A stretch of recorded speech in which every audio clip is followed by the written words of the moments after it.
Fine student, आज class में हम लोग 4 टॉपिक डिस्कस करने वाले हैं जो कि हम लोग करते हैं। पहला टॉपिक है, देखो मोदी जी ने कहा है लाल किला से कि बाय 2047 हम एक विकसित राज्य बनने वाले हैं, विकसित कंट्री बनने वाले हैं। बस सबसे बड़ी बात है कि हमारा पर कैपिटा इनकम कितना है। अभी देखोगे तो हमारा पर कैपिटा इनकम वही 2000 से लेकर 2500 के बीच में है, ठीक है। और यदि हमें डेवलप्ड कंट्री बनना है तो 12,000 तक जाना होगा, 12,000 को क्रॉस करना होगा। और यदि आपको अपर मिडिल में जाना है, अभी आप लोअर में हो, समझे ना, यदि आपको अपर मिडिल में जाना है, चाइना की तरफ बनना है तो 4000 क्रॉस करना पड़ेगा। बात समझे। और आरबीआई ने यह भी बोला है कि यदि हमें विकसित राज्य बनना है, डेवलप कंट्री बनना है, तो उसके लिए कम से कम 7 से लेकर 8% हमको एनुअल ग्रोथ करना पड़ेगा, जो कि हम लोग पहले का इंट्रोडक्शन पढ़े हैं ये, ठीक है। तो ये विषय रहेगा हमारा। दूसरा विषय क्या होगा, देखो अब तुम खुद समझो कि जो चीफ जस्टिस है, former chief justice Ranjan Gogoi, जब वो सुप्रीम कोर्ट का जब हिस्सा हुआ करते थे तो उस समय बेसिक स्ट्रक्चर के बारे में खूब बात करते थे कि बेसिक स्ट्रक्चर बहुत इंपॉर्टेंट है। जानते हो ना, संविधान को बचाने के लिए बेसिक स्ट्रक्चर कितना इंपॉर्टेंट है, जो कि केशवानंद भारती केस 1973 के बाद इस्टाब्लिश किया गया है ना। बेसिक स्ट्रक्चर का मतलब है कि संविधान में इतना भी संशोधन नहीं होना चाहिए कि संविधान का मूल आधार मर जाए। That's called basic structure. और ये 1973 में डिवाइस हुआ था केशवानंद भारती केस के बाद। अब वही आदमी जो चीफ जस्टिस कई बार बोल चुका है, जब चीफ जस्टिस थे तब की बात है, जब सुप्रीम कोर्ट का वो मेंबर थे तब की बात है, और अभी तो राज्यसभा के मेंबर है वो। अब राज्यसभा के मेंबर है तो अब उन्होंने क्या कमेंट किया कि क्या सच में ही बेसिक स्ट्रक्चर इंपॉर्टेंट है। यू सी द डायकोटॉमी, देख रहे हो ना। वही आदमी जब सुप्रीम कोर्ट का मेंबर रहता है तो क्या बोल रहे हैं कि बेसिक स्ट्रक्चर बहुत इंपॉर्टेंट है संविधान को बचाने के लिए। और वही आदमी जब अभी तुम्हारा दिल्ली का जो एक्ट जो पास हो रहा था राज्यसभा में, तो वहाँ पे उसने दूसरा कमेंट किया कि बेसिक स्ट्रक्चर डिबेटेबल इशू है। तो इस तरह का डायकोटॉमी हुआ, तो इसका मतलब क्या है कि ये डायरेक्ट संकेत जाता है कि कूलिंग ऑफ पीरियड होना चाहिए। जब सुप्रीम कोर्ट का जज रिटायर हो तो कम से कम 2 साल 3 साल के लिए गैप होना चाहिए ज़रूर, या फिर बहुत सारे पोस्ट में तो नियुक्ति ही नहीं होना चाहिए। यदि सुप्रीम कोर्ट का जजेस का यदि नियुक्ति हो जाता है तो जब वो जजमेंट सुना रहे होते हैं, जब अपने कार्यकाल में होते हैं, तो उसे काफ़ी प्रभावित हो सकते हैं। इसलिए बहुत दिन से ही डिबेट उठ रहा है स्टूडेंट की कूलिंग ऑफ पीरियड होना चाहिए या नहीं होना चाहिए। बात समझे। उसी विषय में हम करेंगे। पॉलिटी है 307। देखो कि बताओ, बाकी दुनिया में देखोगे तो डायरेक्ट डेमोक्रेसी तुमको दिखेगा, रेफरेंडम दिखेगा।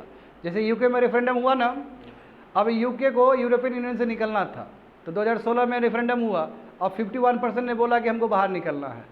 बाद में ये लोग निकल भी गया, और ये लोग को पता नहीं था कि निकलने में इतना मुश्किल है। बताओ, वो निकलते निकलते 3 PM निकल गया वहाँ का, 3 प्राइम मिनिस्टर चेंज हो गया वहाँ का। बात समझ रहे हो ना।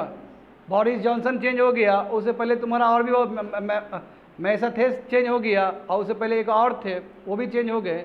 तो लगभग 3 PM चेंज हो गया। कितना जटिल प्रोसेस था। और अभी ये मामला हमारे भारत में सुप्रीम कोर्ट में पहुंचा तो हमारे जो अभी के प्रेजेंट जो चीफ जस्टिस है डॉक्टर चंद्रचूड़, उन्होंने कहा है कि भारत में ये रेफरेंडम प्रोसेस सब ठीक नहीं है, भारत में कोई ज़रूरत नहीं है रेफरेंडम का। ऐसा क्यों बोले हैं?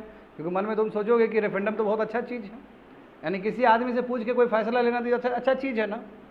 मगर देखो किससे पूछोगे, आदमी क्या समझदार लगता है तुमको? यदि आदमी समझदार होता तो यूके में तुम्हारा ब्रेग्जिट करता ही नहीं, और ना ही तुम्हारा ब्रिटेन को इतना प्रॉब्लम झेलना पड़ता। बात समझ रहे हो ना। तो कहीं ना कहीं रेफरेंडम एक ये भी बताता है कि लेजिस्लेटर और पीपल के बीच में गैप आ गया, उस गैप को भरने के लिए रेफरेंडम ला रहे हो। मगर हिंदुस्तान में ऐसा नहीं, हिंदुस्तान में इनडायरेक्ट डेमोक्रेसी है।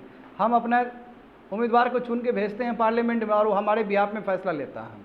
तो यहाँ पे हमें रेफरेंडम की कोई ज़रूरत नहीं है as per the chief justice of this country. बात समझ गए। लास्ट देखो, NMC नेशनल मेडिकल कमीशन, इसने कुछ स्टिपुलेशन दिया है। देखो पहले भी दिया था, 2002 में भी इस तरह का स्टिपुलेशन आया है, 2000 अभी 2-3 साल पहले भी आया था। मगर बच्चे लोग काम ही नहीं हुआ इस पर। तो अभी गुस्से में आया है, बोला कि जेनेरिक मेडिसिन तुमको बताना पड़ेगा, क्योंकि जेनेरिक मेडिसिन बहुत इंपॉर्टेंट है। इंपॉर्टेंट इसलिए है कि आप देखो जेनेरिक मेडिसिन जितना कंट्री में बिकेगा उतना ही सस्ता होगा दाम।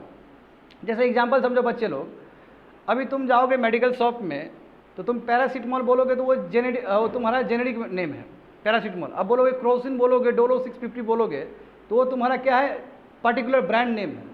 तो डोलो 600 हमेशा महंगा होगा एज़ कम्पेयर टू पैरासीटामोल। तो सरकार का यही मानना है कि अब डॉक्टर भी केवल पैरासीटामोल लिखे, डोलो 600 नहीं लिखे, ना ही क्रोसिन लिखे। क्योंकि क्रोसिन और डोलो लिखने से क्या होता है, एक नेक्सस क्रिएट होता है डॉक्टर और तुम्हारा फार्मास्यूटिकल इंडस्ट्री के बीच में। तो डॉक्टर ने किस तरह प्रतिक्रिया दिया है इस चीज़ को लेके समझेंगे। बात समझ में आ गया ना? ये 4 विषय हम लोग को समझना है, बढ़िया सुनना, अच्छे से सुनना है सभी चीज़। आगे देखो 305 GS paper 2 constitution and polity, Indian constitution, historical underpinnings, evolution, features, amendment, significant provisions and basic structure. ठीक है, ये इसमें आ गया है तुम्हारा, इसको इकोनॉमिक्स में भी डाल सकते हो स्टूडेंट। ठीक है, इनफैक्ट ये इकोनॉमिक्स में आएगा। ये बात समझे? ये गलत दे दिया गया, जीएस 2 नहीं होगा, ये जीएस 3 होगा, इकोनॉमिक डेवलपमेंट से रिलेटेड होगा। हाँ, इसमें देखो ये इंडियन एक्सप्रेस में आया था 16 अगस्त को, क्योंकि 15 अगस्त को मोदी जी का भाषण हुआ और 16 अगस्त को यहाँ पे आया है। देखो मोदी जी ने क्या बोला है, जब वो लाल किला से बोल रहे थे, है ना, ये 10th एड्रेस था उनका, 10वां बार एड्रेस किए हैं, क्योंकि जान रहे हो ना 2014 में पावर में आए हैं, तो ये 10th एड्रेस है उनका। प्रधानमंत्री ने लाल किला से 3 चीज़ पे फोकस किया है, हाँ, डेमोग्राफी, डेमोक्रेसी एंड डाइवर्सिटी। देखो उस दिन का स्पीच में था ना मेरा ये 3 वर्ड, बिल्कुल हम मोदी जी का भाषण ही सुन के नीचे आ रहे थे। ठीक है ना, मैंने भी लाल किला से नहीं अपने ही संस्था से ये 3 वर्ड का यूज़ किया था। देखो ये लोग का जो राइटर जो होते हैं ना, जो प्रधानमंत्री के जो राइटर होते हैं वो बहुत बड़े लेवल के होते हैं लिखने के लिए, समझ गए ना? तो इसमें सीखने में कोई बुराई नहीं है, they are very good writer, समझे? देखो कितना बढ़िया 3D के बारे में कितना बढ़िया बोला है इन्होंने। कहा है कि ये 3D ही जो भारत को आगे ले जाएगा। एक तो भारत डेमोग्राफी है, अब समझो तीनों का मतलब क्या है। डेमोक्रेसी है, अब देखो भारत में जितना डेमोक्रेटिक क्रेडेंशियल्स बेटर रहेगा उतना ही FDI आएगा, हाँ उतना ही FDI आएगा, उतना ही FPI आएगा। तो तुम कहोगे हमसे कि क्या सर अरब में FDI नहीं आता है? तो अरब में भी आता है, UAE में भी आता है, मगर जो क्रेडेंशियल है, क्योंकि यहाँ पे ट्रांसपेरेंसी है ना, डेमोक्रेसी मतलब ट्रांसपेरेंसी, तो ट्रांसपेरेंसी वाला चीज़ ज़्यादा आ जाता है, समझे? कि कोई भी चीज़ छुपाएंगे नहीं हम। तो डेमोक्रेसी कहीं ना कहीं हमारे लिए एडवांटेज है, और ये डेमोक्रेसी होने के, लोकतंत्र होने की वजह से ही तुम्हारा अलायंस बनता है यूनाइटेड स्टेट के साथ, जापान के साथ, ऑस्ट्रेलिया के साथ। बात समझ में आ गया ना? दूसरा देखो, दूसरा क्या है, डेमोग्राफी। डेमोग्राफी देखो हमारा वर्किंग एज पॉपुलेशन है कि नहीं है, हमारा मीडियन एज देखोगे तो 28 ईयर्स, मतलब 50 साल का 28 से नीचे है। बात समझे? 28 से तुम्हारा ऊपर तुम्हारा 50 साल मीडियन एज कहते हैं इसको। बाकी जो जापान उपान देखो तो 35-40 साल हो गया, ये मीडियन एज कितना है, 35-40 ईयर्स होगा। और हमारा वर्किंग एज पॉपुलेशन तेज़ी से बढ़ते चला जा रहा है, और ये ब्रैकेट हमारा 20-30 साल तक रहेगा, एटलीस्ट 2050 तक रहेगा ये ब्रैकेट डेमोग्राफिक डिविडेंड का, जहाँ पे लोग युवा हैं। जब लोग युवा हैं तो ज़्यादा काम कर पाएंगे और ज़्यादा बेटर प्रोडक्टिविटी हो पाएगा, तो ये भी हमारे पास एडवांटेज है। मैं ये केवल तुम्हारा 2 या 3 डिकेड्स तक ही रहने वाला है, उसके बाद 2050 के बाद शिफ्ट हो जाएंगे हम भी, ग्रे पॉपुलेशन बढ़ना शुरू हो जाएगा। और तीसरा क्या, डाइवर्सिटी। देखो इंडिया डाइवर्सिटी के लिए जाना आता है, कितना कल्चर है यहाँ पे, कितने रिचुअल्स है, कितना धर्म है, हर धर्म ही पाया जाएगा तुमको।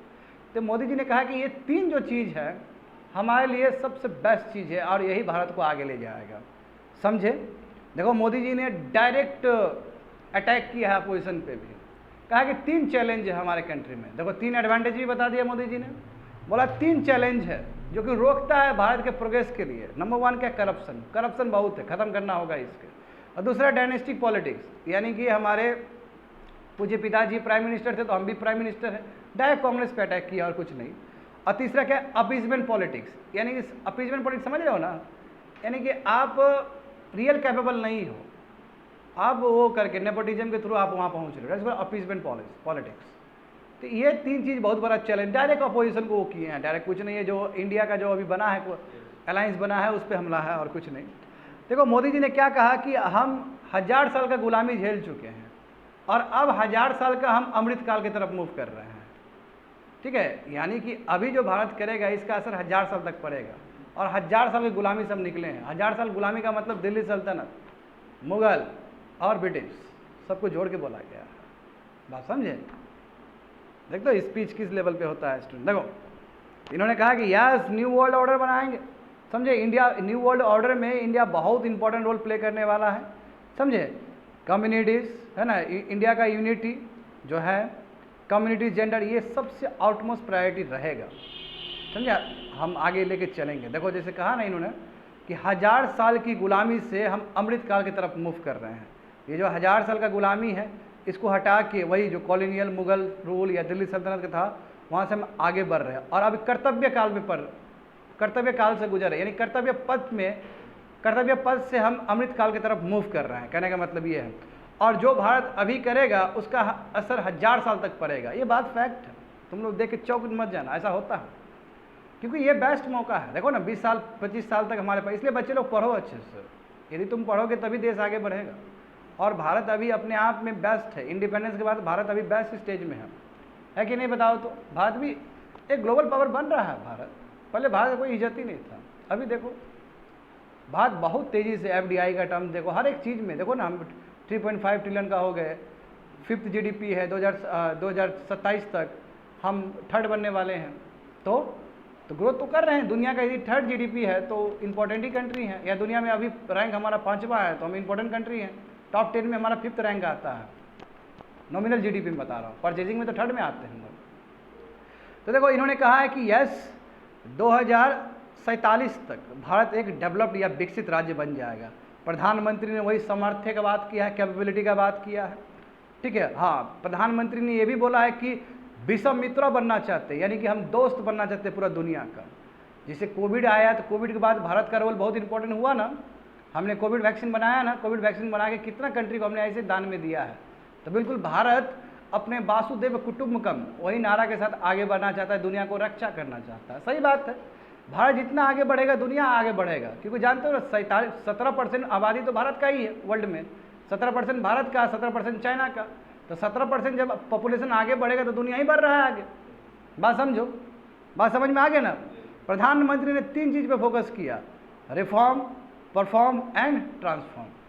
तो रिफॉर्म का मतलब क्या है कि जो भी चीज़ है, रिफॉर्म का मतलब जो भी लेजिस्लेशन, जो कॉलोनी वाला लेजिस्लेशन, देखो कल बताया गया ना तुम लोग को एडिटोरियल्स में कि जो भी IPC था, CRPC है और इंडियन एविडेंस एक्ट है, उसको चेंज करने का बात था, वही तो रिफॉर्म। परफॉर्म मतलब काम करना, गवर्नेंस पैटर्न होना, और ट्रांसफॉर्म मतलब भारत को पूरा ट्रांसफॉर्म करना, चाहे वो मैन्युफैक्चरिंग फील्ड में हो, चाहे सर्विस में हो, चाहे अन्य किसी क्षेत्र में हो। बात समझ में आ रहा है ना स्टूडेंट? अब देखते हैं ऑब्स्टेकल्स क्या है। ऑब्स्टेकल बहुत सारा है, ऑब्स्टेकल बहुत सारा है स्टूडेंट। अब हम बात करते हैं कि यहाँ पे डेमोग्राफिक डिविडेंड का। अरे भाई हमारे कंट्री में तो अनएम्प्लॉयमेंट ही है, डिसगाइज्ड अनएम्प्लॉयमेंट है, यहाँ पे बहुत ज़्यादा ही बेरोजगारी है। और दूसरी बात है कि हमें 2047 तक यदि डेवलप कंट्री बनना है तो 12,000 का जो पर कैपिटा इनकम है उसको क्रॉस करना होगा। और अभी जिस हिसाब से बढ़ रहे हैं 6%, 6.5%, इससे तो नहीं होने वाला है।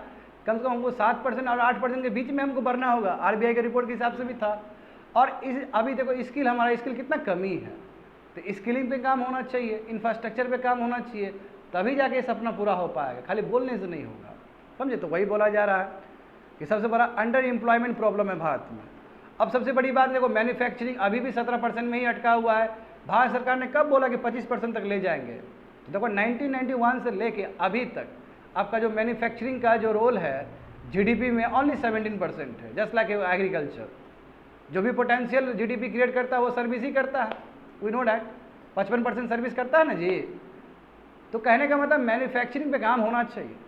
और दूसरी बात है कि तुम बोल रहे हो विकसित भारत, विकसित भारत कब होगा? जब ग्लोबलाइज वर्ल्ड होगा। और तुम तो यहाँ पे PLI स्कीम दे के तुम पूरा मार्केट को बैन कर रहे हो, मार्केट को रोक रहे हो। जब मार्केट को रोकोगे तो ग्लोबलाइज वर्ल्ड कैसे बनोगे? आज जो यूनाइटेड स्टेट्स इतना आगे है, चाइना इतना आगे है, लिबरलाइजेशन, प्राइवेटाइजेशन, ग्लोबलाइजेशन की वजह से। और अभी तुम अपने डोमेस्टिक इंडस्ट्री को प्रोटेक्शन देने के लिए तुम टैरिफ बैरियर लगा रहे हो, है ना, तुम नॉन टैरिफ बैरियर लगा रहे हो। तो ये काम अलग है, मतलब इस पर आपको काम करना होगा। बात समझे? आपको क्रॉस बॉर्डर ट्रेड पे काम करना होगा। हाँ, आपको मास एजुकेशन पे काम करना होगा, इंडियन से स्किल करना होगा। बताओ, यहाँ नाम के लिए बच्चे लोग पढ़े लिखे, कुछ नहीं आता है। यहाँ तुम इंजीनियरिंग देख लो ना, इंजीनियर किस लेवल पे है?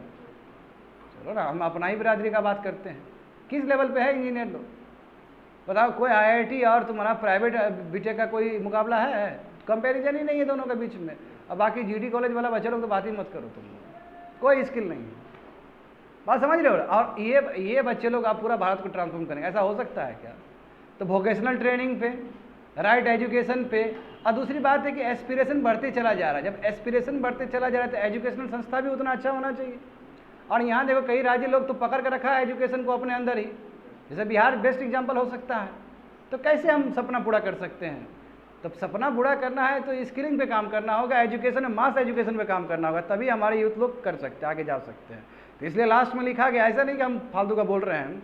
एजुकेशन, हेल्थ देखो, हेल्थ इंपॉर्टेंट है कि नहीं है, कोविड के टाइम में पता चल गया ना हेल्थ कितना इंपॉर्टेंट है।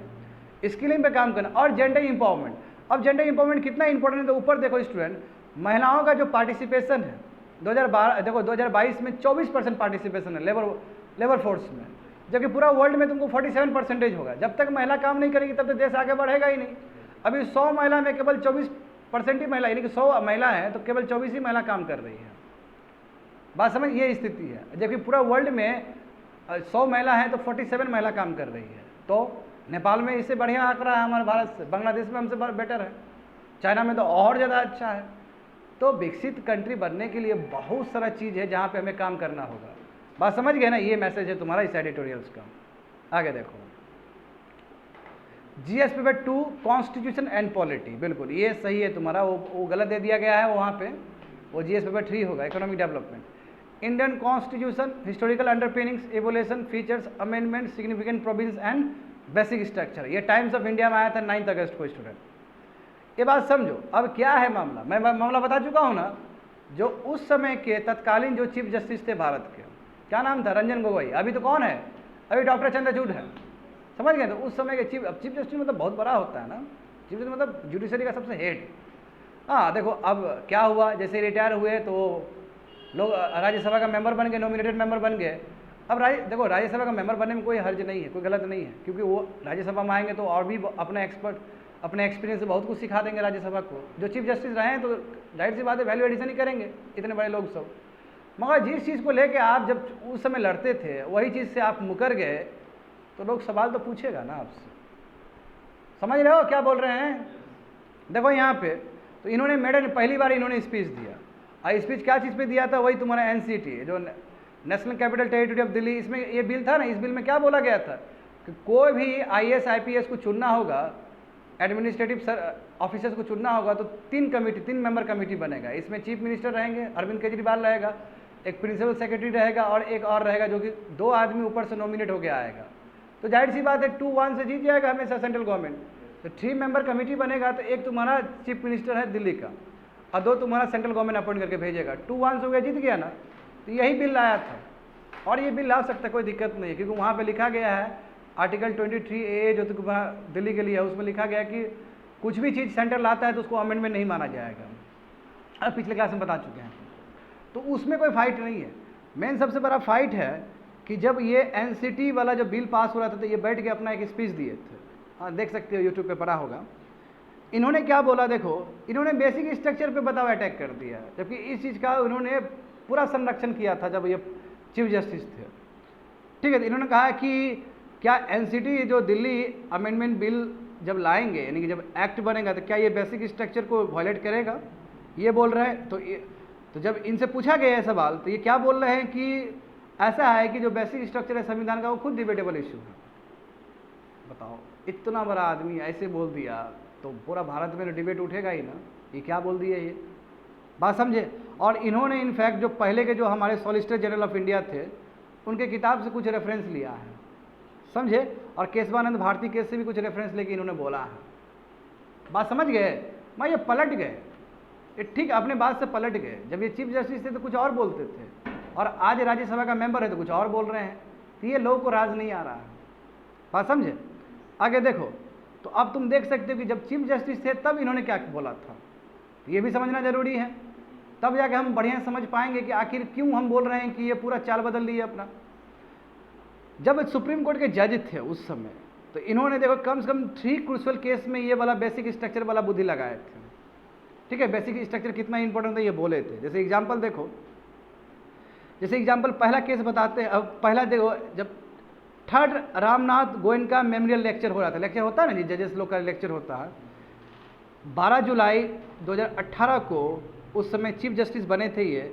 तो इन्होंने कहा था कि बेसिक स्ट्रक्चर बहुत इंपॉर्टेंट है, सुप्रीम कोर्ट के डेवलपमेंट के लिए बेसिक स्ट्रक्चर बहुत इंपॉर्टेंट है और हमें इस चीज़ का फ़ायदा आगे भी मिलते रहेगा बेसिक स्ट्रक्चर से, नंबर 1 है ना। इन्होंने क्या कहा था कि चीफ जस्टिस ये जो डॉक्ट्रिन है बेसिक स्ट्रक्चर, ये एक तरह से नॉर्थ स्टार है, समझे, जो कि हमें गाइडेंस दे रहा है। क्या चीज़ के लिए गाइडेंस दे रहा है कि संविधान को इंटरप्रेट करने के लिए, संविधान के दायरा में कोई काम हो रहा है कि नहीं हो रहा है, इस चीज़ को गाइड करने के लिए बेसिक स्ट्रक्चर इंपॉर्टेंट है। तो कहने का मतलब क्या हुआ, बहुत बड़ा बड़ा बात बोले हैं ये शुरू में, नॉर्थ स्टार बोल दिए, यहाँ बोल दिए कि साउंड ज्यूरिस्प्रूडेंस के लिए बेसिक स्ट्रक्चर सबसे इंपॉर्टेंट है।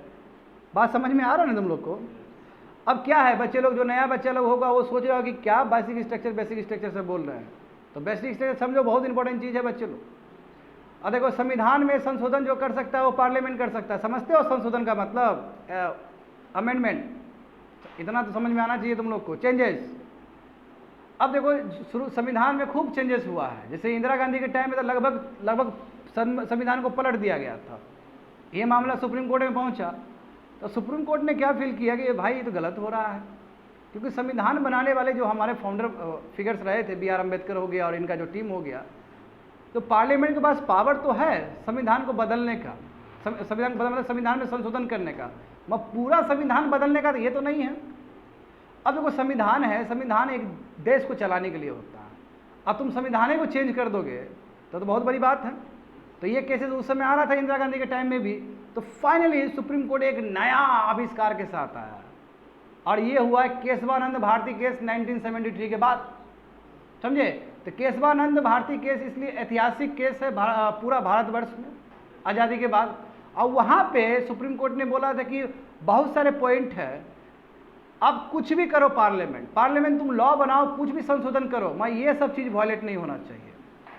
ये जो भी टिक पॉइंट होगा, जो भी लिस्ट ऑफ पॉइंट होगा, ये वायलेट नहीं होना चाहिए। तुम संविधान संशोधन करो ना।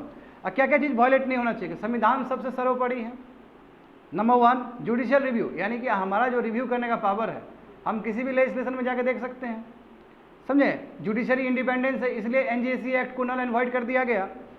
सेकुलर कैरेक्टर, संविधान सेकुलर है। देखो सेकुलर वाला वर्ड इंपॉर्टेंट है, हर धर्म का बराबर अधिकार है भारत में। भारत सॉवरेन है, डेमोक्रेटिक है, रिपब्लिक है। ये भी तुम्हारा केशवानंद भारती केस का बेसिक स्ट्रक्चर है। फेडरल कैरेक्टर है, देखो फेडरल कैरेक्टर है। देखो सवाल तो मेन फेडरल कैरेक्टर पर ही था ना। जब दिल्ली में इस तरह का जो बिल पास हो रहा है तो फेडरल कैरेक्टर पे असर पड़ेगा। और जब ये बात रंजन गोगोई से पूछा गया कि दिल्ली का जो अभी लेके आए हो आप पार्लियामेंट में, राज्यसभा में, तो फेडरल कैरेक्टर पर दिक्कत होगा, तो क्या बोल रहे हैं कि जो बेसिक स्ट्रक्चर वो डिबेटेबल है। एक्चुअली वो फेडरल कैरेक्टर का ही बात कर रहे हैं। तो फेडरल कैरेक्टर में कोई दिक्कत आ जाएगा तो केशवानंद भारती केस से जो निकला है तुम्हारा बेसिक स्ट्रक्चर, वहाँ पे असर पड़ेगा ना। फेडरल स्ट्रक्चर का मतलब क्या होता है? राज्य भी अपना काम करेगा, सेंटर भी अपना काम करेगा। सेंटर हर समय उंगली नहीं करेगा राज्य को। जैसे यहाँ पे है ना नीतीश कुमार काम करता है ना अपना, और सेंटर भी मोदी जी भी काम कर रहे हैं। ये जो काम होता है इसी को बोलते हैं फेडरल स्ट्रक्चर। और यहाँ तो देखो नाकोदम कर दिया है दिल्ली गवर्नमेंट में, दिल्ली गवर्नमेंट को नाकोदम करके रखा है ना। तो फिर तो फेडरल कैरेक्टर संविधान का है और फ्री एंड फेयर इलेक्शन। अब इसी के वजह से ना तुम्हारा सुप्रीम कोर्ट ने बोला है कि इलेक्शन कमीशन का वो होना चाहिए, तब तक होना चाहिए। कमेटी बना दी है ना जिसमें चीफ जस्टिस स्वयं रहेंगे, है ना, प्राइम मिनिस्टर रहेंगे और अपोजिशन रहेगा, लीडर ऑफ अपोजिशन रहेगा, चाहे वो सिंगल लार्जेस्ट हो या फिर लीडर हो, जब तक पार्लियामेंट लॉ नहीं बना लेता। पार्लियामेंट अभी लॉ बनाने का बात कर रहा है। तो देखो सभी देखोगे, बढ़िया से देखोगे तो हर समय ही सुप्रीम कोर्ट इस चीज़ पे काम कर रहा है। बच्चे बात समझो इस चीज़ को, बात समझे? तो बेसिक स्ट्रक्चर जो होता है उसको आप अल्टर नहीं कर सकते हो। समझे? पार्लियामेंट कुछ भी कर सकता है, मगर बेसिक स्ट्रक्चर को बदल नहीं सकता है। देखो कहने का मतलब है कि यहाँ से एक जान मिला कि हमारे संविधान को ऑल टुगेदर कोई चेंज नहीं कर सकता, पार्लियामेंट भी चेंज नहीं कर सकता, क्योंकि पार्लियामेंट सबसे सर्वोपरि है। एक पार्लियामेंट्री डेमोक्रेसी में सबसे सर्वोपरि जो ऑर्गेनाइजेशन होता है वो पार्लियामेंट होता है, मगर पार्लियामेंट का पावर पे भी रिस्ट्रिक्शन है। बात समझ में आ रहा है ना? आगे देखो, हाँ ये अलग बात है कि ये जो बेसिक स्ट्रक्चर पे बहुत क्रिटिसिज्म भी हुआ है, स्पेशली सरकार ने बहुत क्रिटिसिज्म किया था। जैसे अरुण जेटली ने कहा था ये ट्रेनिंग है, अनइलेक्टेड लोग सब इलेक्टेड के ऊपर हमला कर रहे हैं। ये बात सही है। जुडिशरी क्या अनइलेक्टेड है, चुन के थोड़ी जाता है जुडिशरी, वो पढ़ाई लिखाई करके जाता है ना। और जो चुन के आता है आदमी वो सब पॉलिटिशियंस होते हैं जो पीपल का एस्पिरेशन को पूरा करने के लिए पार्लियामेंट जा रहे हैं। तो जो आदमी नहीं चुना हुआ आदमी है, भले ही पढ़ा लिखा है, पढ़ा लिखा कोई वैल्यू नहीं है डेमोक्रेसी में। डेमोक्रेसी में चुना हुआ आदमी का वैल्यू है, लालू प्रसाद का वैल्यू है। हाँ पढ़ा लिखा चुना हुआ है तो ठीक है, कोई दिक्कत नहीं है। बात समझ में आया? चुना हुआ व्यक्ति, समझे? यहाँ से कौन है सांसद बताओ तो? बेगूसराय से गिरिराज सिंह। बात समझ में आ गया ना? तो चुना हुआ व्यक्ति इंपॉर्टेंट है लोकतंत्र में। तो जो अनइलेक्टेड जो जजेस है ये क्या हमारे ऊपर थोपेगा? ये तो ट्रेनिंग हो गया इलेक्टेड के ऊपर। बात समझ में आ गया ना? ये वक्तव्य दिया था अरुण जेटली ने, उस समय के जो तत्कालीन फाइनेंस मिनिस्टर थे मोदी जी के फर्स्ट टेन्योर में। अब देखो, अब क्योंकि जानते हो कि सुप्रीम कोर्ट कई बार अपना लक्ष्मण रेखा भी लांघ देती है, जुडिशियल ओवर, उसको जुडिशियल ओवर रीच कहते हैं या जुडिशियल एक्टिविज्म कहते हैं। कई बार होता है कि बेसिक स्ट्रक्चर बचाने के चक्कर में सुप्रीम कोर्ट पार्लियामेंट के अंदर घुस जाती है, तो पार्लियामेंट के अंदर घुसेगी तो पार्लियामेंट भी रोकेगा उस चीज़ को, क्योंकि हमारे जो संस्था है लेजिस्लेटिव, एग्जीक्यूटिव और जुडिशरी, वो प्रॉपर काम करता है। और ये अलग बात है कि एग्जीक्यूटिव और लेजिस्लेटिव तुम्हारा इंटरमिक्स है हमारा भारत का, क्योंकि जो लेजिस्लेटिव का मेंबर ही एग्जीक्यूटिव बनेगा। मोदी जी कहाँ के, पार्लियामेंट का ही आदमी है ना मोदी जी, बात समझे। कुछ भी होता है तो मोदी जी जाकर पार्लियामेंट में भाषण देते हैं ना, वो अकाउंटेबिलिटी के लिए भाषण दिया जाता है स्टूडेंट, आर्टिकल 75 क्लॉज 3, उसके हिसाब से कलेक्टिव रिस्पॉन्सिबिलिटी है। बात समझ में आ रहा है ना। तो वही बोला कि political parties have not always been accepting, हमेशा से दिक्कत होता है कि पार्लियामेंट का रिस्ट्रिक्शन क्यों करें। आखिर बेसिक स्ट्रक्चर जो हमारा पावर है, हम इलेक्टेड, हम कुछ भी कर सकते हैं, आखिर कैसे क्यों जुडिशरी आके बेसिक स्ट्रक्चर का हर समय दुहाई देता है। तो कई बार ठेस पहुंचता है लोग को भी, मगर ठेस जो भी पहुंचे, जो भी हो, जाके एक्सपर्ट से पूछो, जो संविधान को जानता है उससे पूछो, वो तो बोलेगी सबसे बढ़िया चीज़ है ये। नहीं तो पार्लियामेंट तो पूरा संविधान को पलट ही देता, और हमने इंदिरा गांधी के टाइम में भी देखा ये चीज़। बात समझ गए ना। तो वही बोला कि देखो बेसिक स्ट्रक्चर तो रहना ही चाहिए, absolute, as per the expert, जो जानकार है वो बोलते रहना चाहिए, बहुत जरूरी है ये। क्योंकि पार्लियामेंट, देखो पार्लियामेंट भी तो संविधान नहीं बनाया है स्टूडेंट, पार्लियामेंट को किसने बनाया, संविधान ने बनाया है, समझे। इसका मतलब ये नहीं कि उसी संविधान, जिस संविधान ने पार्लियामेंट को बनाया वही पार्लियामेंट उस संविधान को बर्बाद कर दे तो अच्छा लगेगा। नंबर 1 पॉइंट, समझे। दूसरा पॉइंट ये है कि अमेंडमेंट का मतलब होता है माइनर चेंज, थोड़ा सा चेंज करना ना। अमेंडमेंट मतलब चेंज करना, मतलब मान लो कि आज के परिस्थिति के हिसाब से कुछ करना है तो आपको थोड़ा चेंज करना है। चेंज करने का मतलब ये नहीं कि ऑल टुगेदर पूरा दूसरा संविधान ला दें, तो सही तो है बेसिक स्ट्रक्चर। बात समझे कि इसमें क्या माइनर चेंज होता है, कुछ एडिशन होता है, टेक्स्ट में कुछ इंप्रूवमेंट होता है, उसको बोलते हैं अमेंडमेंट। नया संविधान लाने को नहीं बोलते हैं, बात समझे। और आर्टिकल 368 में बताया गया है कि पार्लियामेंट कैसे कर सकता है, और जानते हो बहुत क्यूमरसम प्रोसेस है ये, इतना कॉम्प्लेक्स प्रोसेस है, इतना आसानी से संविधान में संशोधन नहीं हो सकता है। हाँ, बाउंड्री से रिलेटेड है तो आसान से हो जाएगा, जानते हो, शुरू का आर्टिकल में आ जाएगा।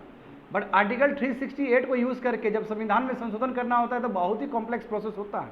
तो यदि संविधान में संशोधन करना इतना आसान होता तो बढ़िया से वो सिंपल प्रोविजन दे देता वहाँ पे संविधान में, क्योंकि हमारे संविधान के जो निर्माता उनको पता है कि जो बाद में आएगा लोग कहीं बदल ना दे संविधान को, इसलिए प्रोसेस ही बहुत जटिल कर दो। बात समझे। तो देखो ये सब दिखता है। जैसे एग्जाम्पल देखो ना, इनफैक्ट जर्मनी में देखो, जर्मनी का बहुत अच्छा एग्जाम्पल दिया गया है कि नाजिज्म का बैड एक्सपीरियंस हुआ ना, वही हिटलर का बैड एक्सपीरियंस हुआ, तो उसके बाद बेसिक लॉ अडॉप्ट किया गया वहाँ पे भी, वो सेम बेसिक स्ट्रक्चर वहाँ पे भी अडॉप्ट किया गया 1949 में। उसके बाद देखो कि वहाँ का जो लॉ मेकर है, वहाँ का जो MPs वगैरह होगा, वो फेडरल स्ट्रक्चर को बदल ही नहीं सकता कंट्री का, ह्यूमन राइट्स रिलेटेड जो भी एस्पेक्ट है उसको बदल ही नहीं सकता है, स्टेट का जो डेमोक्रेटिक और सोशल ऑर्डर उसको बदल ही नहीं सकता है। इतना जटिल हो गया, क्योंकि पता है कि बर्बाद कर दिया था हिटलर ने जर्मनी में, ताकि हिटलर की तरह कोई आदमी क्रिएट ही ना हो। तो इतना मतलब बदल ही नहीं सकते हो तुम, थोड़ा सा भी संशोधन नहीं है। एक बेसिक स्ट्रक्चर टाइप का बात है ये। होप सो समझ में आ रहा होगा तुम लोगों को क्या बोल रहे हैं। तो देखो, इसलिए बेसिक स्ट्रक्चर जो चीज़ है वो हमेशा से समय के साथ वो उतरा है, कभी भी फ्लॉप नहीं हुआ है, हर समय ही पॉजिटिव ही हुआ है, पॉजिटिव ही रिजल्ट दिया है। लगभग 50 साल हो गया स्टूडेंट, और अभी तक इसका जो एसेंशियलिटी है वो अभी तक बरकरार है। और सभी जितने भी स्टेक होल्डर है, अभी चलो मोदी जी कुछ बोल रहे हैं ना, मगर जितना भी थ्रू आउट देखोगे, यदि अच्छा नहीं लगता तो शुरू में ही अपोज होता है इंदिरा गांधी के टाइम से ही, कहाँ हुआ, सबने स्वीकार कर लिया इस बात को। तो जितने भी स्टेक होल्डर है, चाहे वो लेजिस्लेटर हो चाहे एग्जीक्यूटिव हो, सबने स्वीकार किया है इस चीज़ को स्टूडेंट। तो कहीं ना कहीं देखो, हाँ ये अलग बात है कि थोड़ा जुडिशियल ओवर रीच को लेकर बात होता है तो वो डिबेट हो सकता है पार्लियामेंट में, और डिबेट करके बोल दे कि लक्ष्मण रेखा को लांघना नहीं है, क्योंकि लक्ष्मण रेखा को लांघना नहीं होता है। डेमोक्रेसी है ना, जुडिशरी का अपना काम है, लेजिस्लेटिव का अपना काम है, एग्जीक्यूटिव का अपना काम है, एक दूसरे के डोमेन में नहीं घुसे हो। हाँ, इस पर डिबेट हो सकता है, इस पर काम हो सकता है, मगर तुम कहोगे कि बेसिक स्ट्रक्चर ही गलत है, वो पूरा ऑल टुगेदर ही बर्बाद हो जाना चाहिए, ऑल टुगेदर ही हट जाना चाहिए, तो ये गलत चीज़ है। बस इस पर डिबेट होना चाहिए, कैसे हम जजेस का पावर को रिस्ट्रेंट करें ताकि पार्लियामेंट तक या एग्जीक्यूटिव तक उसका असर नहीं करे। बात समझ में आ गया ना, खत्म कर दिए स्टूडेंट। आगे देखो, रेफरेंडम का बात है। संविधान में, हमारे कॉन्स्टिट्यूशन में कहीं रेफरेंडम का बात ही नहीं है। अब देखो ये मामला क्या है, ये मामला है तुम्हारा कश्मीर का। कश्मीर में बच्चे लोग यहाँ पे ध्यान दो, कश्मीर का पढ़ाए थे ना कुछ दिन पहले, कश्मीर में कैसे आर्टिकल 370 हटाया गया है ना, याद है ना तुम लोगों को, अगस्त 2019 को हटाया गया, किस तरह इंटरप्रिटेशन किया गया वो भी बता दिया हूँ मैं बैक नहीं जाना चाहूँगा। ये मामला पहुँचा सुप्रीम कोर्ट के पास। अब मामला ये पहुँचा कि जब कश्मीर के तकदीर के बारे में तय कर रहे हैं तो कश्मीर के पीपल से क्यों नहीं पूछा? कश्मीर का पीपल पूछा मतलब वोटिंग करना वहाँ पे। अब वोटिंग का यदि हर इंडिविजुअल से यानी कि 18+ अबव तुम लोगे वोटिंग, तो उसको बोलते रेफरेंडम। और रेफरेंडम पहचान है तुम्हारा डायरेक्ट डेमोक्रेसी का। अब भारत तो है इनडायरेक्ट डेमोक्रेसी। इनडायरेक्ट डेमोक्रेसी का मतलब हर आदमी पार्लियामेंट में नहीं जा सकता है, आदमी चुन के भेजता है पार्लियामेंट में। उस तरह का डेमोक्रेसी क्या बोलते हैं बच्चे लोग? Indirect democracy. बात समझ में आ रहा है ना कुछ भी? तो यहाँ समझो, यहाँ पे जब ये मामला गया सुप्रीम कोर्ट के पास, चीफ जस्टिस के पास, डॉक्टर चंद्रचूड़ के पास, तो सब पिटिशनर बोलेंगे सर रेफरेंडम करवा देते ज़्यादा अच्छा होता आर्टिकल 370 हटाने से पहले। तो चीफ जस्टिस बोले हैं क्या बात कर रहे हो तुम, रेफरेंडम कहाँ से आ गया इंडिया का हिस्सा? इंडिया तो इनडायरेक्ट डेमोक्रेसी है, कुछ नहीं रेफरेंडम होगा भारत में। तो बहुत ही बोल्ड बात है, जो कि हम लोग बहुत खुश होते हैं रेफरेंडम सुन के। मगर आज तुमको ये पहला ऐसा एडिटोरियल होगा जहाँ पर रेफरेंडम का तुमको बैड लाइट में दिखा दिया है।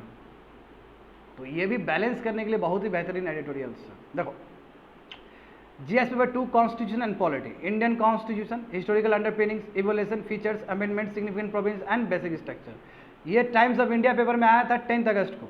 देखो बात समझो। अब देखो तुम देखो ना रेफरेंडम क्या क्या हुआ अभी रिसेंट टाइम में पूरा वर्ल्ड में। जैसे 2016 का रेफरेंडम उठा के देखो।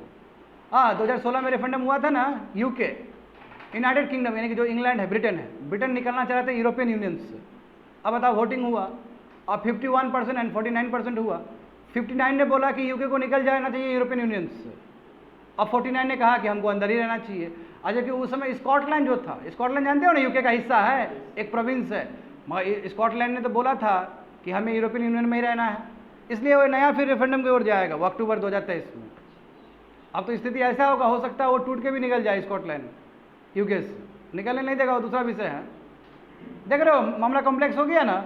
जबकि स्कॉटलैंड के ज़्यादा लोग बोले कि यूरोपियन यूनियन में रहना है, मगर कंट्री ओवरऑल देखोगे वोट तो गया है तुम्हारा कि बाहर निकलना है, यूरोपियन यूनियन से बाहर निकलना है। अब देखो, अब ये लोग सोचो, यूके वाला लोग जो पूरा वर्ल्ड को राज किया है ना, यूके ने पूरा, बाबू इंग्लैंड ने रूल किया है ना पूरा वर्ल्ड को, जानते हो ना ये बात, इंडिया को भी रूल किया है। अब यहाँ पे समझो तुम लोग कि यूके ने कितना ब्लंडर कर दिया। अब यूके ना इस तरह का प्रपोजल लाता और ना ही यूके को निकलना पड़ता यूरोपियन यूनियन से, और ना ही 3 प्राइम मिनिस्टर चेंज होता। अभी पूरा क्राइसिस आ गया कि नहीं आ गया? जान रहे हो ना कैसे नॉर्दर्न आयरलैंड के साथ काम करे, बैक स्टॉप अरेंजमेंट, दुनिया भर का चीज़ तुम लोग को पढ़ा कर बैठे हुए हैं। देखो निगेटिव रिजल्ट हुआ कि नहीं हुआ रेफरेंडम का। दूसरा देखो अभी 2022 में है ना, एक तुम्हारा रिजेक्टेड द न्यू कॉन्स्टिट्यूशन, यानी कि रेफरेंडम में एक नया संविधान बनाने का बात था, तो बोला कि नया संविधान नहीं, पुराना संविधान वाला ही चलना चाहिए। पेरू में हुआ ये रेफरेंडम कि पुराना संविधान को ही कैरी करिए, नया संविधान नहीं चलेगा। चलो ठीक है, ये दिया। क्यूबा में भी देखो सेम सेक्स मैरिज के लिए तुम्हारा एक रेफरेंडम करवा दिया वहाँ पे भी, तो ठीक है, बहुत सारा कंट्री में करवाया गया। मगर सबसे बड़ी बात है कि क्या रेफरेंडम तुमको हमेशा पॉजिटिव रिजल्ट दिया है? और रेफरेंडम होता क्या, यस या नो? तुमको लगता है कि मामला इतना आसान होता है यस या नो? जैसे हम तुम लोग को पूछे कि तुम लोग क्या IAS बनोगे, तो बोलोगे तो यस ही, मगर उसमें नो छुपा हुआ है। बात समझो ना कि मैटर इतना यस या नो में नहीं होता है, मैटर बहुत कॉम्प्लेक्स होता है। मैटर को यस या नो में आंसर नहीं दिया जा सकता। अब बताओ तुमको यहाँ पे 2016 का जो रेफरेंडम हुआ उसमें तुमने यस या नो में रख दिया बात को, जबकि वो बहुत कॉम्प्लेक्स इशू था वो। बात समझे? अब यहाँ पे आर्टिकल 370 के लिए यदि हम रेफरेंडम करवा दें कश्मीर में कि होना चाहिए कि नहीं होना चाहिए, आर्टिकल 370 हटना चाहिए कि नहीं हटना चाहिए, और उसमें तुम कश्मीरी पीपल को लोगे बाबू, तो समझ रहे हो तुमको रिजल्ट सही मिलेगा? बात समझ में आ रहा है ना? रेफरेंडम का ये भी कमी है स्टूडेंट कि तुम्हारा ये वोटिंग होता है केवल येस या नो में होता है। येस या नो के बीच में बहुत सारा चीज़ होता है, समझे? कुछ 50% 60% भी होता है, 60% 30% भी होता है, इस तरह भी बना रहता है वो चीज़। आगे देखो क्या बोलना चाह रहे। देखो जब गया यहाँ पे रेफरेंडम का पिटीशन गया है तो सुप्रीम कोर्ट में क्या जज ने बोला, देखो चीफ जस्टिस ने कहा है कि भारत का जो कॉन्स्टिट्यूशनल डेमोक्रेसी है वहाँ पर रेफरेंडम कहीं बात ही नहीं है, कहीं बात ही नहीं है। लोग चुन के भेजते हैं, है ना, प्रॉपर इंस्टीट्यूशन है, उसके हिसाब से काम होता है लोगों के लिए। यहाँ पे कोई रेफरेंडम का कॉन्सेप्ट ही नहीं है ना। इलेक्टेड रिप्रेजेंटेटिव वही इनडायरेक्ट डेमोक्रेसी है भारत में, है ना, परमानेंट एग्जीक्यूटिव वही काम कर रहा होता है पीपल के लिए, तो क्यों चाहिए रेफरेंडम यहाँ भारत में? बात समझे? ये जो मॉडल है रेफरेंडम, ये डायरेक्ट डेमोक्रेसी का है। डायरेक्ट डेमोक्रेसी में यानी कि जहाँ पे लोग हर एक बिल पे, हर एक मुद्दा पे अपना बात को रखे, वो डायरेक्ट डेमोक्रेसी है, जैसे स्विट्जरलैंड सब हो गया। बात समझे? तो वहाँ का फीचर है, बात समझ। और ये फीचर इसलिए है कि हो सकता है लेजिस्लेचर जो चुन के लाया हो, जो बिल लाया हो सकता है वो बिल से सहमत ना हो लोग सब। तो कहने का मतलब तुमको भले ही रेफरेंडम तुमको पॉजिटिविटी में दिखे, स्टूडेंट बढ़िया समझने का प्रयास करो तुम लोग, भले ही तुमको रेफरेंडम पॉजिटिविटी में दिखे, मगर उतना पॉजिटिविटी भी नहीं है ये। अब देखो मान लो कि हम एक पार्लियामेंट में बिल लाए, अब पीपल ने बोला कि ये बिल नहीं लाइए, इसका मतलब मिसट्रस्ट हो गया ना।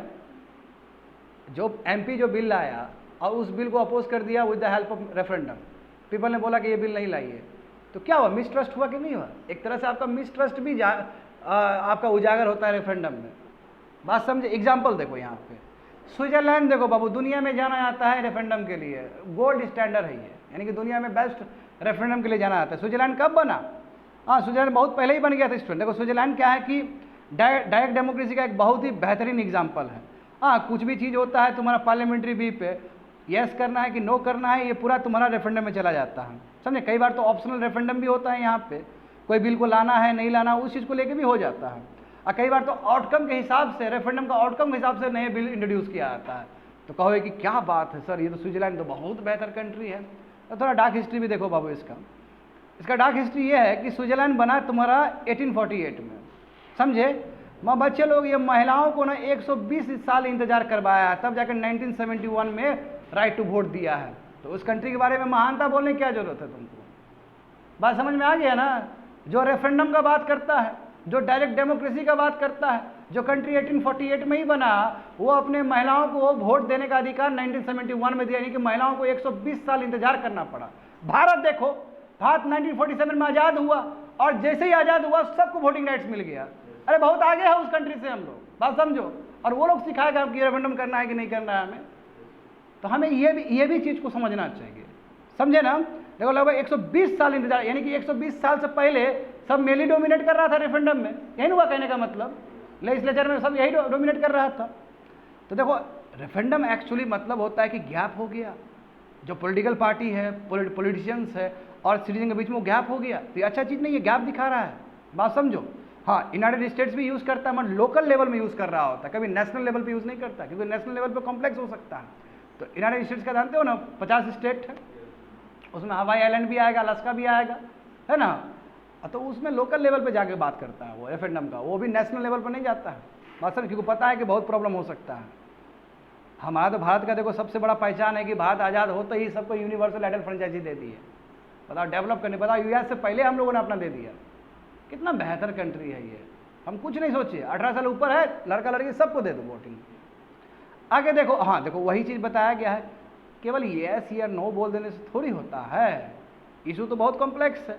अब तुम खुद देखो ना, जैसे मैं बार बार तुमको बोल रहा हूँ कि यूके निकला है, यूके से क्या हालत हुआ उसका, यूके जो निकला है यूरोपियन यूनियन से क्या स्थिति हुआ उसका, जान रहे हो ना। 3 प्राइम मिनिस्टर चेंज हो गए वहाँ पे और अभी भी मामला सुलझा नहीं है।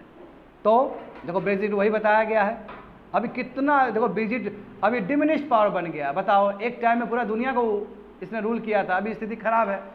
स्थिति ऐसा हुआ कि भारतीय वहाँ पे प्रधानमंत्री है ऋषि सुनक, क्योंकि चला नहीं पाया ना ये लोग शासन को ठीक से। तो कहने का मतलब क्या है कि डिस्ट्रस्ट एक बिग चैलेंज है और येस या नो से नहीं होने वाला है बच्चे लोग, ठीक है। तो हमारा भारत का संविधान इसमें बेटर है और हम डिजर्व करते हैं, एक्चुअली अप्रिशिएशन डिजर्व करते हैं कि हम शुरुआत से ही सबको यूनिवर्सल एडल्ट फ्रेंचाइजी दे दी है, मगर रेफरेंडम हमारा हिस्सा बिल्कुल नहीं है, क्योंकि मिसट्रस्ट नहीं है पीपल और पॉलिटिशियंस के बीच में, समझ गए ना। कितना देखो अलग लाइट में दिखा दिया है इस एडिटोरियल ने, जो बच्चे लोग पॉलिटी को जानता है वो समझ पाओगे कि कितना अलग लाइट में दिखा दिया गया है इसमें, है ना। बहुत डिफरेंट एंगल से दिखाया गया, डिफरेंट पॉइंट से दिखाया गया है इस एडिटोरियल में। हाँ, तो देखो ये देखते हो कितना तर्क हो सकता है किसी चीज़ पे। अब ये सब चीज़ जुडिशरी कर सकता है बाबू।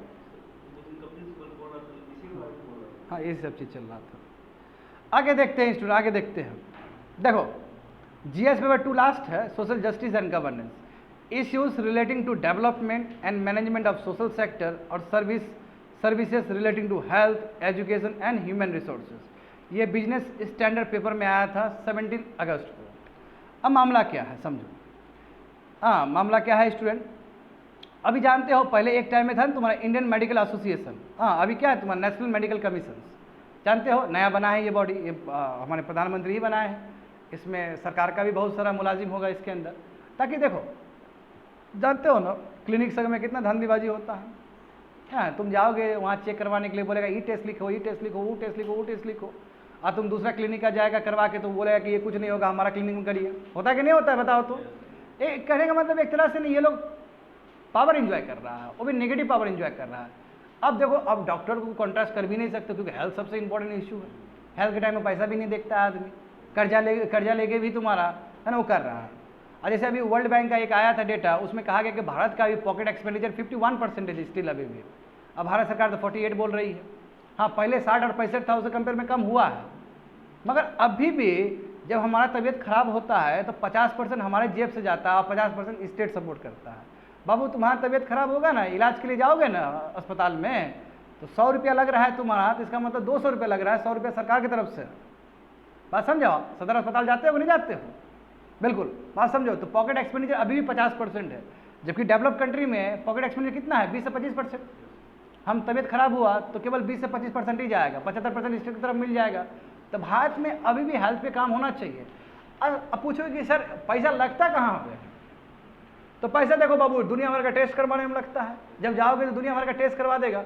और दूसरी बात है कि ड्रग्स में, मेडिसिन में, ड्रग्स मतलब मेडिसिन। अब देखो, तुम खुद सोचो, अब बढ़िया समझो, मैं पूरा होलिस्टिकली ले रहा हूँ इस चीज़ को, बढ़िया से यहाँ पे ध्यान दो।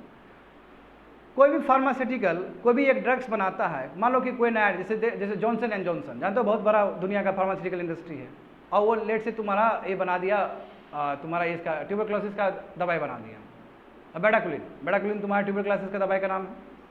और जब बना दिया तो 20 साल का पेटेंट लेगा, 20 साल के लिए पेटेंट लेता है, यानी कि 20 साल के लिए उसके बाद इंटेलेक्चुअल प्रॉपर्टी राइट्स है, कोई दूसरा कोई नहीं बना सकता है।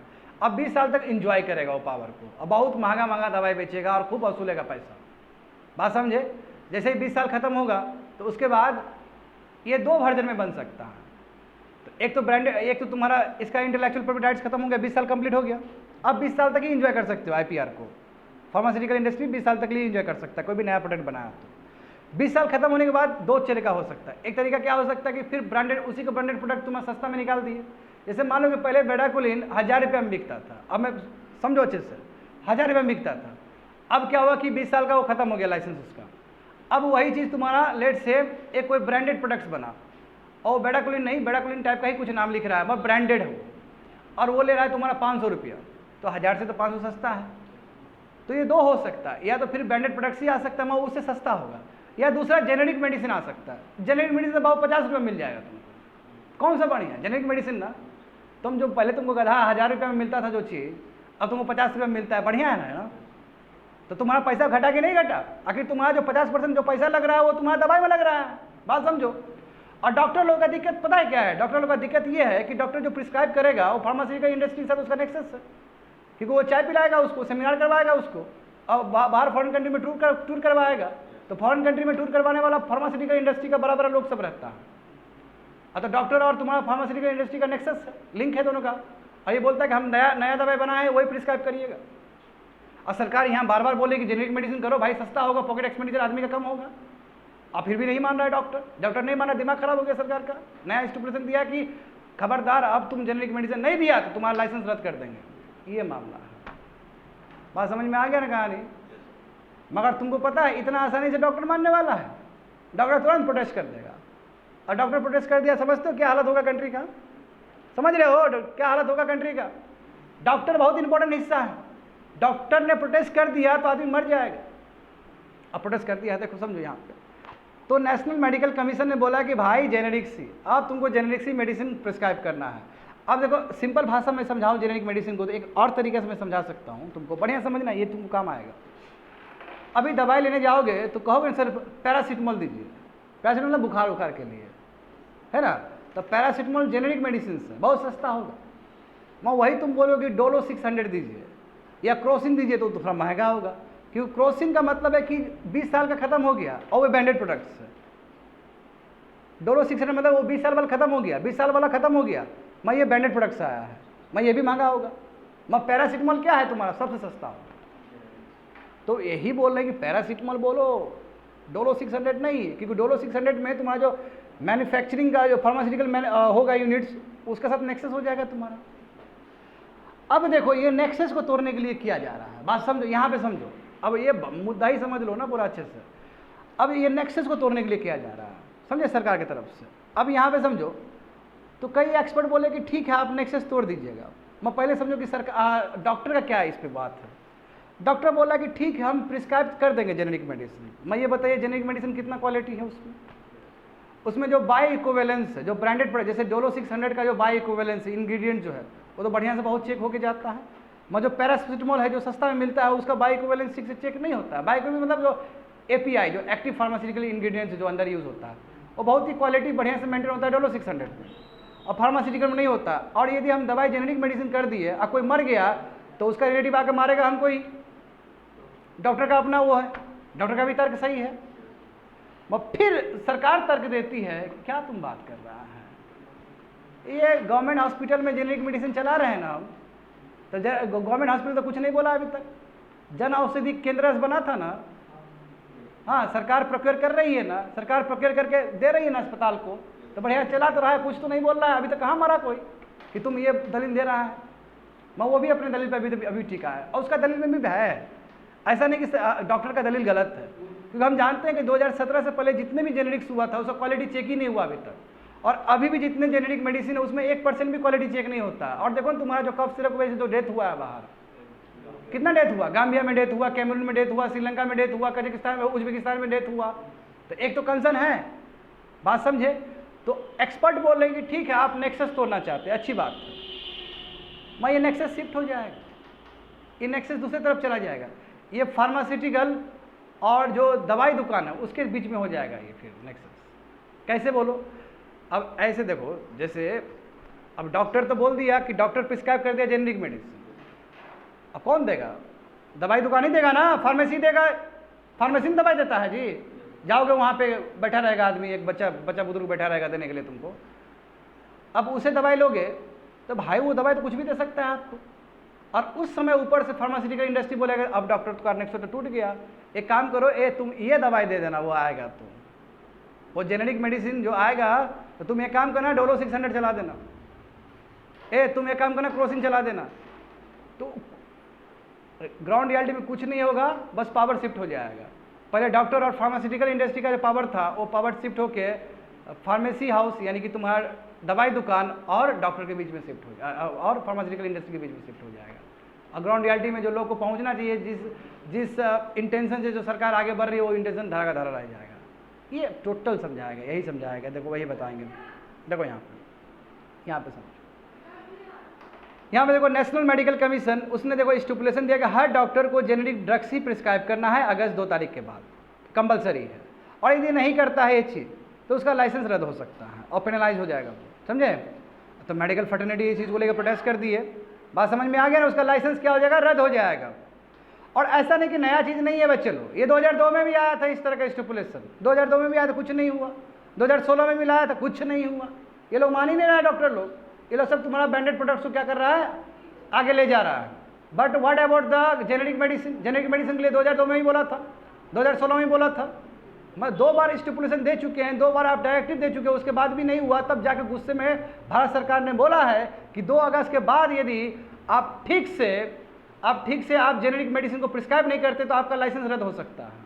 तो प्रोटेस्ट हो गया इस चीज़ को लेकर डॉक्टर के द्वारा। और भी क्या बोला है, देखो जो CPD है, कंटिन्यूस प्रोफेशनल डेवलपमेंट, ये क्या होता है कंटिन्यूस प्रोफेशनल डेवलपमेंट, ये सेमिनार वगैरह, जो सेमिनार वगैरह होता है स्टूडेंट, तो सेमिनार होता है जहाँ पे डॉक्टर लोग, क्या कोई दिक्कत है क्या तुम लोग को, व्हाट हैपन, हाँ, जो तुम्हारा जो CPD होता है कंटिन्यूस प्रोफेशनल डेवलप, इसमें सेमिनार सब होता है। डॉक्टर लोग अलग अलग डॉक्टर, भारत के अलग अलग डॉक्टर जाके सेमिनार करते हैं, मिलते हैं एक दूसरे से, बात समझे। और इसको ज़्यादातर तुम्हारा फार्मास्यूटिकल इंडस्ट्री ही स्पॉन्सर कर रहा होता है। सरकार ने बोला खबरदार नहीं करना है, अब से CPD यदि फार्मास्यूटिकल इंडस्ट्री स्पॉन्सर करे तो गलती से भी पार्टिसिपेट नहीं करना है, हम करवा देंगे। क्योंकि फार्मास्यूटिकल इंडस्ट्री करेगा तो जाकर बोल देगा कि नया नया दवाई बनाए हैं, इसी को प्रिस्क्राइब करवाना अपने पेशेंट्स को, बात समझे। तो सरकार ने इस पर भी स्टिपुलेशन दिया है। और मेडिकल ट्विटर, देखो ये क्या है मेडिकल ट्विटर, अब एक ट्विटर बना है मेडिकल ट्विटर, उसमें क्या है कि हर डॉक्टर, मैक्सिमम जो डॉक्टर सब है, डॉक्टर फ्रेटर्निटी सब, हाँ समझ रहे हो ना, डॉक्टर सब वो क्या कर रहे हैं कि जो बीमारी हो रहा है वो बीमारी का डिस्कस कर रहे हैं ट्विटर पे। अरे भाई तुम बीमारी को डिस्कस कर रहे हो ट्विटर पे और आदमी लोग देख रहा है, जिस आदमी का तुम जिक्र कर रहा है तो उसका तो फिर प्राइवेसी का हनन हो गया। व्हाट अबाउट द प्राइवेसी, उसका प्राइवेसी बर्बाद हो जाएगा ना। तो बोला कि ये मेडिकल ट्विटर खत्म करो, ये प्राइवेसी फर्क पड़ता है। बात समझे? तो जानते हो कि जो फार्मास्यूटिकल कंपनी है और डायग्नोस्टिक चेन है, यानी कि जो तुम्हारा टेस्टिंग वगैरह सब, इसका एकदम क्या बोले कोजी है, यानी कि रिलेशन, डायरेक्ट रिलेशन तुमको दिखेगा। हॉस्पिटल, डॉक्टर और तुम्हारा टेस्टिंग बोलेगा, देखते हो ना, हर डॉक्टर का ही अपना एक क्लिनिक होता है, यहीं से करवाना है, दूसरी जगह से कोई मायने नहीं होगा इसका। होता है, बोलता है ना। अब बोल भी देगा, मान लो कि क्लिनिक वहाँ पे नहीं भी तो बोल देगा कि फलना फलना जगह से आपको टेस्ट करवाना है, ब्लड टेस्ट करवाना है। अरे भाई नेक्सस है, 200 रुपये वहाँ बचेगा उसको। बात समझो।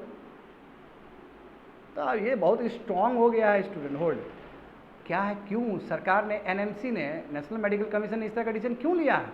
मैंने पहले ही बोला था, आखिर डोलो 600 का बात करो या फार्मास्यूटिकल की बात करो, लगभग इंग्रेडिएंट से सेम ही रहता है। और यदि फार्मास्यूटिकल वाला जो पैरासीटामोल वाला खाएगा तो 30 से लेकर 80% उसका कम दाम होगा। 100 रुपया है तो पता चला कि 30 रुपया में मिल रहा है। ये बहुत फ़ायदा होगा कि नहीं होगा? ये फ़ायदा होगा तो जो पॉकेट एक्सपेंडिचर जो 50% हो रहा है काफ़ी कम होगा ना स्टूडेंट, क्योंकि ज़्यादातर दवाई में ही जाता है तुम्हारा। और इसमें ये भी बोला कि फालतू का इलाज भी नहीं लिखना है, जितना चाहिए उतना ही लिखना है। जो नेक्सस तोड़ना चाहता है क्लिनिक और उसका टेस्टिंग, जो डायग्नोस्टिक टेस्टिंग जो होता है और डॉक्टर का, उसका भी नेक्सस तोड़ने का प्रयास किया जा रहा है। अब देखो नोटेरियस नेक्सस, ये तुमको दिखेगा, डॉक्टर और फार्मास्यूटिकल कंपनी के बीच में दिखता है।